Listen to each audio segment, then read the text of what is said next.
when it came down to the label trying to explain to me what they expected out of me, I can't follow something that I don't think is going to make me feel right with myself. So either drop me off the label and I'll regroup and get on my feet. But I'd rather get cut off from money and everything else to keep my integrity alive. Because eventually, if you stand your ground, you're going to get yours. And I always stood my ground when it came to my music. I never, not even once, compromised. You're about to witness gems being dropped by some of the greatest and most successful producers of all time. Producers like DJ Premier, RZA, Pete Rock, and more. So enjoy and be inspired by this 30-minute masterclass of pure genius from the best in the game. So I've always dared to be different. Like you got to be different in order to stand out. People may not get it right away, but they'll eventually get it if you believe in what you're doing, and that's really my MO to this day. So when it came down to the label trying to explain to me what they expected out of me, I can't follow something that I don't think is going to make me feel right with myself. So either drop me off the label and I'll regroup and get on my feet. But I'd rather get cut off from money and everything else to keep my integrity alive. Because eventually, if you stand your ground, you're going to get yours. And I always stood my ground when it came to my music. I never, not even once, compromised. And that's the reason why I think I'm still here to do what I do. I apply all those things that I wish I could buy as a consumer, because I have a consumer mentality. I always step outside of myself when I make something like, yo, would I buy this? And I literally act like I'm not me. Like, I don't sit there going, yeah, I made that, you know it's hot. I think about the people that understand my music. I'm not trying to make people that don't understand it understand it. The ones that already have grown with me, I make it for them. You know, the ones that grew with me already and want more of what I've been doing. It's just like, Nas is a good example. We wish we could keep getting the Illmatic back to back to back. You know, even not the same songs, but just that ruggedness. And we all grow as you get older, and as the money, starts pouring, you get richer and you get farther away from the streets on your lifestyle, and that's cool. But I don't think that should take away from you still being rugged and raw and hardcore, because rock groups are living in ultra mansions, and still when they come back on stage, their hair's hanging, they're making the guitar scream, because they still want to deliver what made them great, and that's the ruggedness. What's the deal with you break record cats that's putting out all the original records that we sample from and snitching by putting us on the back of it saying that we use stuff? You know how that go. Stop doing that. Y'all are violating straight up and down. Word up, man. I'm sick of this shit. Y'all motherfuckers really don't know what this hip-hop's all about. So while y'all keep on faking the funk, we're gonna keep on walking through the darkness carrying our torches. Underground will live forever, baby. We just like roaches. Never dying, always living. Yeah, I have a different attitude about it now. I mean, because, we got to respect the fact that these people created and put their blood, sweat, and tears into this music that we're taking and creating our own version and converting it into a hip-hop type of record.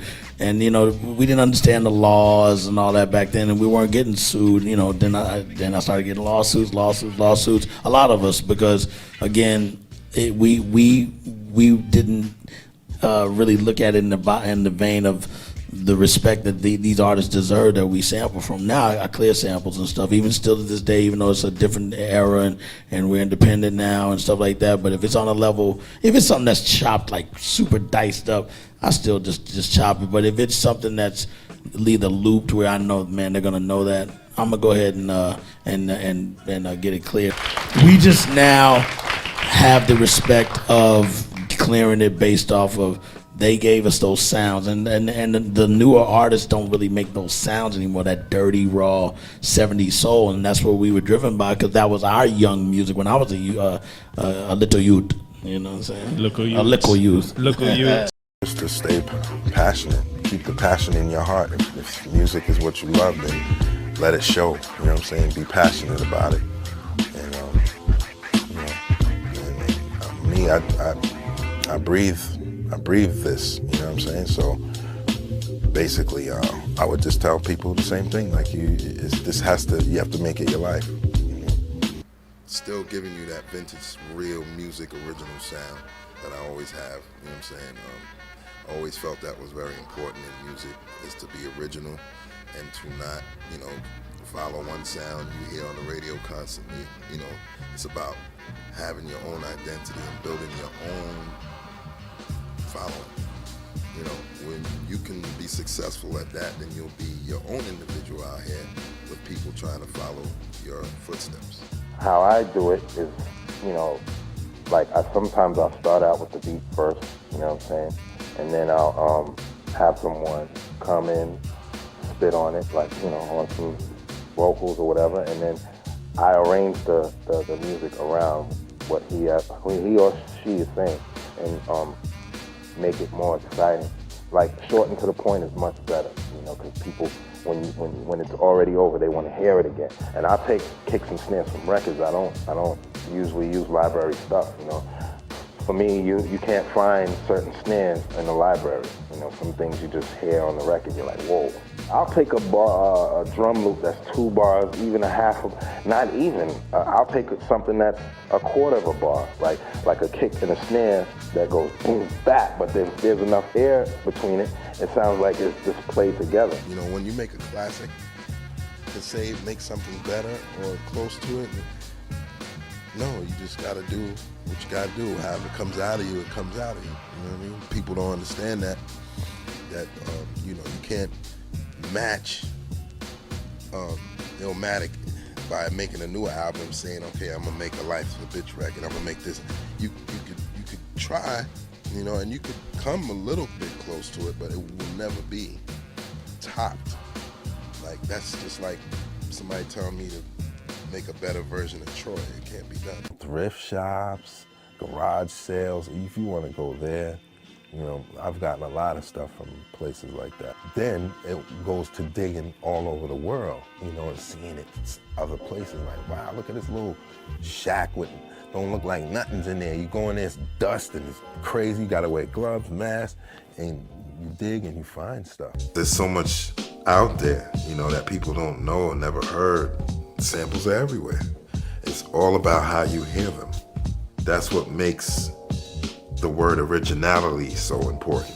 My advice for producers starting out is to always have passion in your heart.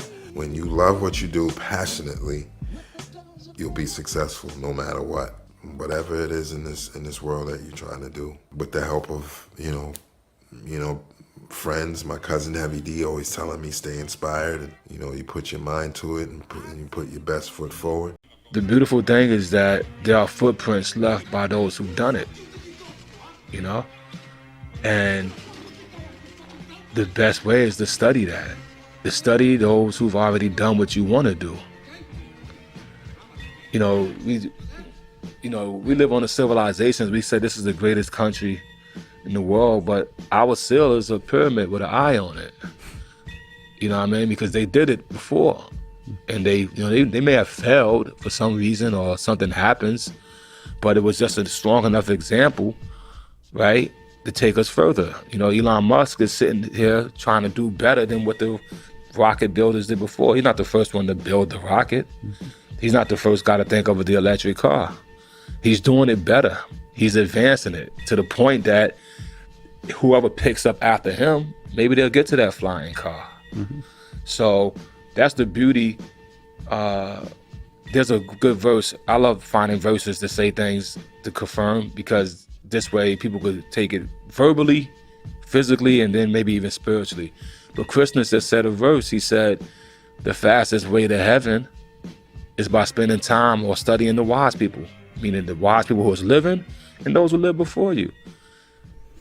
Study the masters. Yeah. I'll never forget what my freshman English teacher told me. He told me, buy a journal and write every day.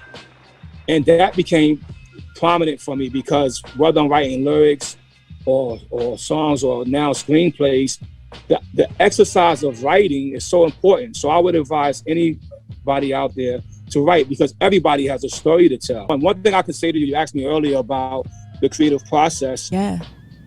I now approach hip hop and music without no holds barred, no, like I don't do it for money, you know what I mean? It's almost like I do it for the joy of it. In the beginning, that's how I did it. In the beginning, it was just me and Wu-Tang, my brothers, was fun. Everybody come to my house, there was no budgets. And then it became $1 million budgets. And then it became, I only would do it for money. And then it became stagnated. right? And then I chase money. When you're chasing money, you actually are dropping something else because you're reaching for something. But now it's more like I just create just for the joy of it. And if it builds economic, it does. But if it doesn't, it doesn't. Two things. One is preparation. Put more time to preparation before you go into the project, because preparation is probably free. And then two, completion. Don't start nothing you're not gonna finish, yo. You know what I mean? See ahead. Map it out. Through preparation, you already mapped it out, right? That's so even though you mapped it out, you know that okay, there's an end. So you may have to run, walk, do the turtle or do the rabbit, but you got to get past the finish line. Yeah, everything. I try to save everything, even the crazy shit. You never know. Oh man. You know what I did too? Breathing style. I gotta tell you. I did the beat and I did not save it first. So what actually came out was me trying to redo the beat. It's like the beat, I tell the people that was one of my craziest joints. But I lost the disc and I had to re-chop the drums. It's impossible to make your own. Yes. It was like, I wish people could hear the original. It was just like, it sounded so much different. But Tip took it as it. But that shit happens every so often. Like, you got your own sound, like Premier got his cut shit. Right, yeah. And you got your own sound, like putting the soul clap a little earlier and stuff like that. And cats bite you, man. Don't you? How you feel about that stuff? I mean, you're angry, right? It's both sides. I respect it because when I hear good shit, it makes me want to go make something, but not make something like what I just heard. That's the only difference. It's like they take the inspiration, and then goes and do the exact same thing. I don't understand that. You know what I'm saying? Where what I feel when I make music is like energy, but it's not like I'm not thinking about Premier when I make music. I'm not thinking about P Rock. I love their work. I love Dre. I love. You got any inspiration source? Just it's like old records. What is old records? How I feel for the day. Shit like that, like I said, I respect it, but it's another side to it. As long as they understand and they know that they got to do them. A lot of people don't, you know what I'm saying? And you can't stop. It's so many similar imitators, but it's not a lot of Dre imitators because a lot of people can't do what Dre did. You know what I'm saying? And sound authentic Dre. You know what I'm saying? A lot of people. But it's like when you have shit like that, when I'm chopping up break beats and shit like that, where it's, any producer can pick that record up and chop that shit. You know what I'm saying? It's that Tony Braxton joint, man. That was like, is it beat? Nah. Right. And then suddenly I heard like that, Pete Rock. Nah, it wasn't. Yeah, right. Like man, like no. Right. See, shit like that. Can't stand that shit. You know what's a good example? Check for the what is it? Why I Gotta Be Like That? Far Side. Okay.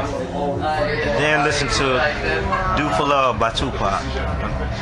And which is produced by Soul something. Yeah, and it's like the guy basically chopped my record. It's like, you know what I'm saying? And it's like made a big worldwide hit. Well, over in the States, you know what I'm saying? That was a big hit. It was my fucking beat. Yeah, and it's like that was kind of in the beginning, you know what I'm saying? When I learned about that shit, and people can just take your shit and sample it and rap over it, and you know what I'm saying?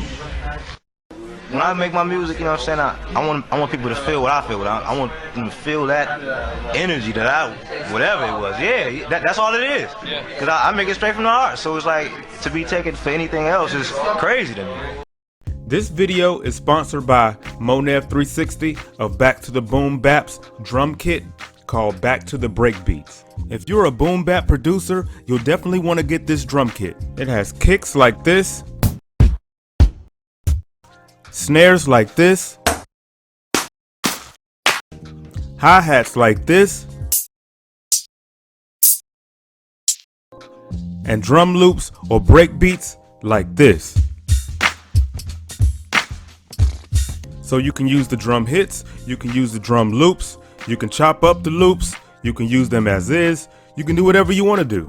As a matter of fact, the beat that you listen to right now was made with this drum kit.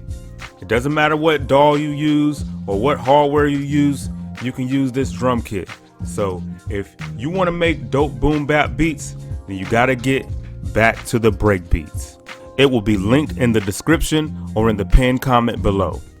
I never remember not having a hustle, not having hustle, you know? I would go and cut grass just to be able to buy shoes, you know? I came from just like a place where, you know, you had to get out and do your thing if you wanted to have special shoes. So it started there for me, and then it just snowballed on to wanting just to be able to get out and do anything I want and have anything I want, you know? And that's where I think most of my determination started.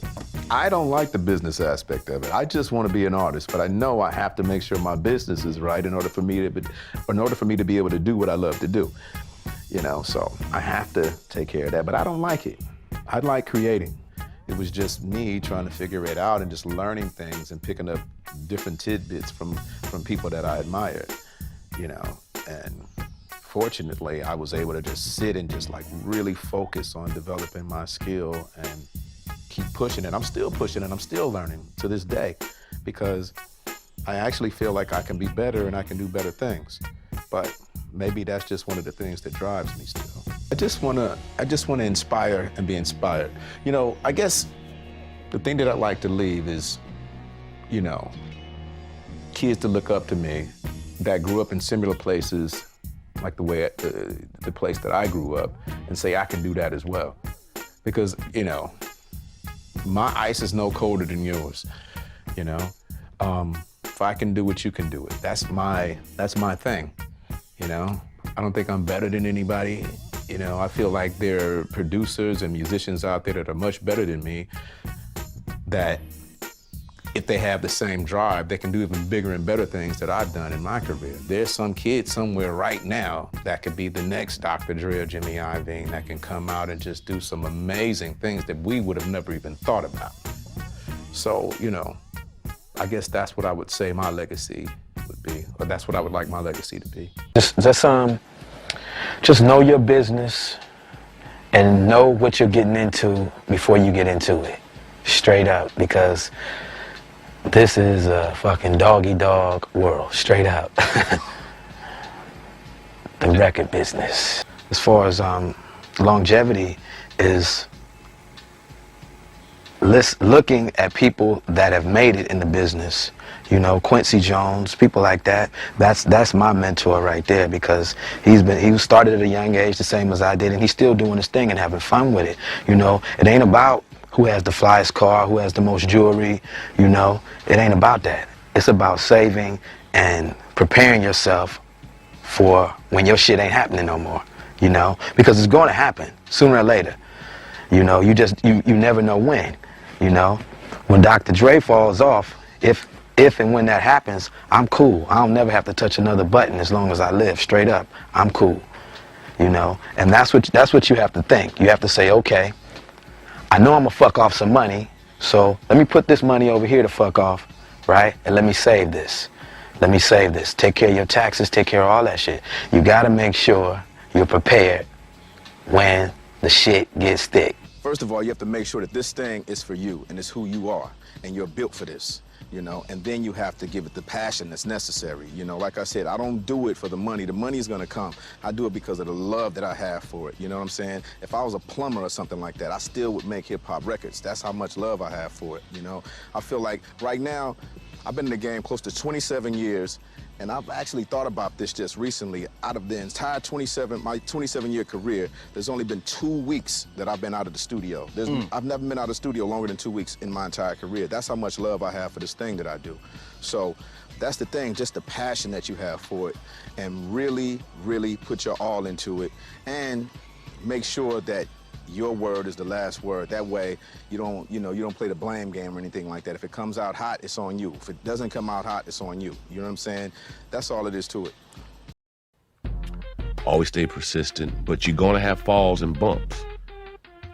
Do you love music enough to get back up? That's the key. And realize your mistakes. To get known out here, you'll be known, but it's all about your perseverance and trial and error. You know, there's always moments where, as a creator, you fall out of love with it, but you have to learn, like, you can't let what got you to the promised land just neglect it. You always got to stay working on your craft, because the times I did neglect it, I find myself in a slump. And, you know, you get out your zone because I feel like, you know, I was trying to be more than just a producer. I would try different things. But in reality, going outside of what God called you to do, sometimes you can hit a wall. I can say right now, knowing all what I know about producing, I think I have more fun just create. And so now I just enjoy learning new ways of like just embracing my craft. People that come from my era, that they'd be like, and I had to learn this myself, they'd be like, man, that they ain't playing on music, they ain't making music. I'm like, what are they doing? It's not what you're used to. It's not because you're putting your hands and using your fingers. It's a different way of communicating now. It's called working smarter, not working harder. It's the same thing. So people, get out of your zone, stop judging, stop saying it's music. You the one that's slow. Music gonna always evolve. You have to learn to evolve with it and appreciate the youth. Music is a young sport. I had to get out of my way and learn that myself. So I hope I can be a voice for others to be like, you know, producing is a sport of just creativity, being free. I can't really give an advice. All I can tell you, just follow the signs. Every artist, you know, they're gonna always want the experience, but don't let that filter your chemistry with that artist. Don't get mad if you want to go, because he's an artist. The artist, he or she is an artist, and they have the right to explore outside of you just to see for themselves, is it me or is it both of us? And some people do that in today's time, but tell producers today, just keep your aura, your energy right. Because if your energy right, the artist you come in there with, you never know. It could be an artist you never saw it coming, but y'all just make magic together. And you gotta identify that when it happens, not just by a hit, but just by the synergy in the room and the conversation outside the room. That's gonna guide your way to like, you know what, I think we got something special. So you and that person, and don't try to let business or anything ruin that. Y'all just keep it what you keep it. And hopefully the business and everything will work out perfect. But for the most part, don't let the business interfere and just do what you do. Stay hungry. Stay down. Stay down. Even when it don't look like it's going up. Keep the faith. If everybody telling you dope, you dope for a reason. Don't let nobody tell you that you're not. And just stay loving the music. Find the love in the music, not what's coming out of it. Because what's coming out, it'll come to you. You know what I'm saying? Like, if you good, it'll come to you. It's meant for you. You just gotta love it. Same way I do. I love it every day. I did one point in my life neglect it, and it showed me when I neglected it, because I took a L, took some losses. You know what I'm saying? But guess what? We got reacquainted again. And that's what you don't never, you know, don't slip. Stay up, even when it's down. Or what do you really think keeps Pharrell in our minds, wherever it's at, either on the dance floor, in our whatever devices? What keeps Pharrell living with us? Okay, well, there's two answers, and one answer is a small part of it, and the other answer is like the biggest part. So the small part is individuality and just appreciating like the way I think and the way I feel, and having, you know, letting that have some value and worth, and depending on that. So you know what, if everybody else is, you know, what is it, the 4 or 5? Y'all got like 29 million highways out here. Yes, sir. Right? Take a different route. If y'all got traffic there, isn't that what you guys do? You get off on the next exit and you go somewhere else. You rather sit in the traffic with a stoplight than to be on the 405 trapped. Right. You know what I'm saying? And I think that like individuality is a wonderful thing. It's the reason why Drake is so good. It's the reason why Lord is so good. You know, it's the reason why, you know, the West Coast own Tyler the Creator and Our Future and Kendrick Lamar. Like, these are all, like, none of those guys sound alike, yet and still they're all out at the same time. Right. Doing their, you know, perspective things, right? So it's betting on yourself and betting on your difference and appreciating the rarity of how you think. Then there's a second one, which is much bigger, and that's the people. Right. Because if they don't support your song, or they don't support your visual, then it's just a song in your head or a demo in your pocket or whatever. And that's where I give most of the praise and most of the attention to, because that's the biggest part of this mosaic. Like, my song is just this piece, but man, everybody else's activity, like when you look at all them YouTube views or you look at like the spins or whatever, that's not me. Those are the people, and those are the program directors, people like yourself, yes, sir. That make those brave and gallant decisions to say, you know what, I know this song sounds like Mighty Clouds of Joy with Curtis Mayfield, but you know what, I'm gonna give it a shot. We're so used to being owned in some way, shape, or form. Our debts are owned. Sometimes you find you paying a debt to one person and you thought you was actually paying it to somebody else, but somebody bought that debt. We're really good at that in this country. Is like the concept of like ownership. But no one should own you. No one should own your actions. No one should own your creations. But you. And anybody else you decide that, if you want to like, this NFT thing, right? Non-fungible tokens, like, yeah, if that's what you want to do, great. But you shouldn't walk into a company and say, I'm gonna make this record, they give you an advance, then for the tenure of the entire time that your album's out, you're working to pay back that advance. Like, no bank. It's illegal. It's illegal. No bank gives a company a loan to start a company and walks away with the trademarks. It's illegal. Walks away with the patents. Walks away with the patents. Walks away with the product, and owed. The founder is somewhere still paying off that and borrowing future earnings against future earnings. Against his patents or his trademarks. To try to get it back, but they don't never get it. You don't need to do that. You don't need to do that. And there's a lot of people working in the music industry to change that on the record company side and on the publishing side. It's not enough of them. Because that's been legalized, right? So they're not in a rush to get it done. They might be in a hush to get it done. Freudian slip. But there are good people in the business. Should you want to do that? And it's got to make sense. But you should always own your creations, man. I've had really amazing people to like help me with that, to help me look at things in the right way. For a very long time, man, you're not owning what you think you're owning. But when you get that sense of ownership and you understand it, the only thing you want to do is share that with everybody else, man. Like, yes, you should be no one's slave. You should be no one's indentured servant. You should be your own master, period.